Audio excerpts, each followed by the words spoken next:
Liz Cheney spoke periodically there too. Obviously, she was there. It's unfortunate that she did. But she brought up this point. She talked about the essentially why vote for someone if you wouldn't let them babysit your kids, which is the most laughable notion ever in politics and just in life in general. But let's listen to it and then we'll discuss. I will just end this by saying, and I also know, because I have spent time with Vice President Harris, because I have come to understand what she believes about how she will govern, that she will be a president for all Americans, that she's committed to listening and committed to having viewpoints, some of which, come from different ends of the political spectrum. And if you think about how you conduct, your life outside of politics, how we all conduct our everyday lives, those are the kinds of people that you trust. Those are the kinds of people you can work with. Like if you wouldn't hire somebody to babysit your kids, like you shouldn't make that guy the president of the United States. I mean, that's like pretty basic. All right, so I would argue, first and foremost, I don't trust most people to babysit my kids. Certainly not anyone from D.C. or a politician. But going with her line of thinking here.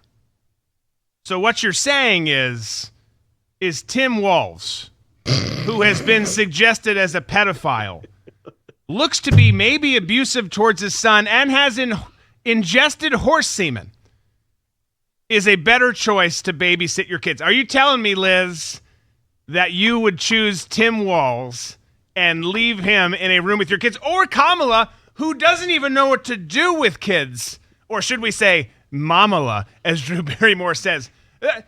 None of these, Paul, I like Trump. And I'm sure he would do a great job, but I'm not letting him or anyone from D.C. We're not electing a babysitter. Yes. You're not electing a babysitter. You're not electing a pastor. You're not electing a friend. You're electing a CEO to run this country. And ideally, it's Trump because he will run it like a CEO instead of just a politician who's hoping that everyone underneath them does everything they're supposed to. Trump still needs that too. But we need to run our government like a business, and it's never been done that way. But I just find that whole line, would you let Trump babysit your kids? What are we talking about, Liz? If you go on and you try to find a babysitter, especially if you use like a website where it's like, babysitter.com, I've never looked, but I've looked at sites. No, that's like porn for yeah, but I'm just saying, but you look at that, the requirements are like, of it, you pick the age range you want. They make sure they're CPR certified, and they have a good track record. What are the requirements of being president? Probably more than those three base requirements.